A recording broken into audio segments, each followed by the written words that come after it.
Hello, I'm Joseph Ginto Navarro, and welcome to this mini lecture series. But first, let me ask you this question. Are you a leader or a servant? Or is it possible for someone to be a leader and servant at the same time? The answer is yes, according to Robert Greenleaf. Robert Greenleaf introduced the concept of servant leadership, and according to him, there are four elements of a servant leader, and that is awareness, vision, stewardship, and community. Awareness basically talks about self awareness and awareness of others. As we all know, awareness, or self awareness rather, talks about our sense of being, our strength and limitation as an individual, while awareness of others talks about our sense of community. What is our view about our community? How do we construe or how do we look at our community?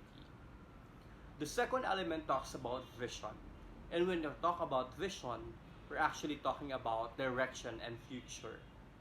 We should ask this question, or we should reflect to these three questions.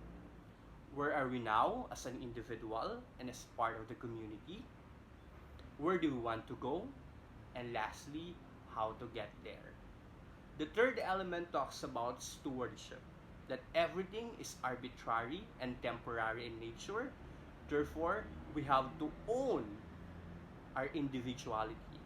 We have to own our responsibility, which is the task that was given to us. And of course, that results to our accountability or the sense of ownership to this task that was given to us. It may be a successful one or a failure, but we have to own it because that's part of our decision and that's part of our action.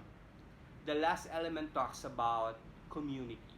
And when we talk about community, we're talking about building a socialization process. And that is awareness that we can do something if we are together. That's why, in this sense, we cultivate the element of coaching and mentorship, and of course, teamwork. We need to interact, we need to collaborate in order to progress and making sure that everybody is actually giving their fair share for our community. And I think that is servant leadership.